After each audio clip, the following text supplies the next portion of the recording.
that I have not done.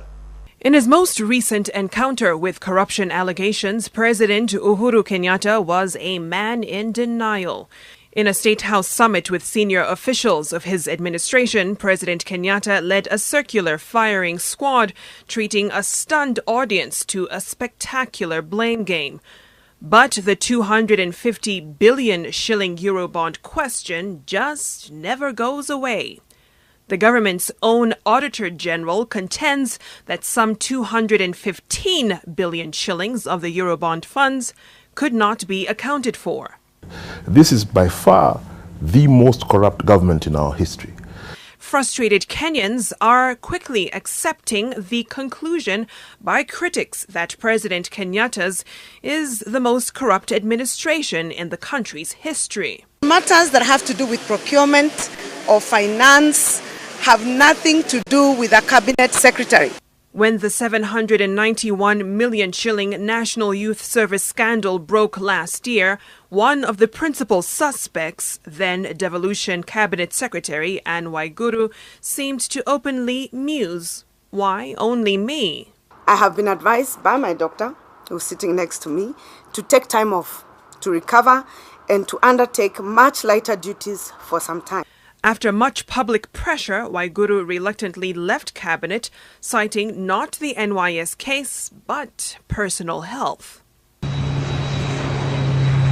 Earlier in the term, the Jubilee administration was rocked by the Hustler's Jet scandal that demonstrated the government officials' taste for finer things.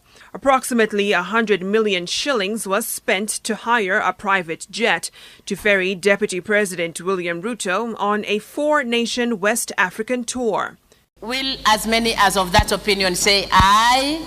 Aye. As many as of a contrary opinion say nay? Yes. The nays have it.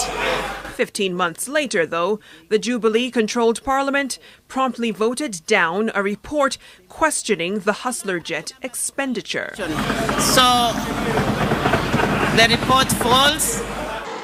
On another transportation matter, this time some 30,000 feet below on the standard gauge railway tracks, key figures of the multi-billion shilling mega project just weren't adding up. Numbers quoted by Deputy President William Ruto showed the project would cost about $3.9 million per kilometer. Transport Principal Secretary Nduva Muli would put that cost at about $2.8 million per kilometer. This showed a variance of 15.9 billion shillings. In August 2014, China pledged 425 billion shillings to Kenya for Phase 1 of the project from Mombasa to Nairobi. And last year, reports of an additional 1.3 trillion shillings needed to complete the standard gauge railway from Mombasa to Kigali emerged, further putting into question just how much taxpayers will be dishing out. 4 years of one corruption scandal after the other is putting the Uhuru administration in an unfavorable light, with the recent 5 billion shilling loss in the Ministry of Health the latest wagon to be hitched on the Jubilee corruption train. And tonight, Kenyans would pose just what else is out there to be revealed. Victoria Rubadiri, NTV.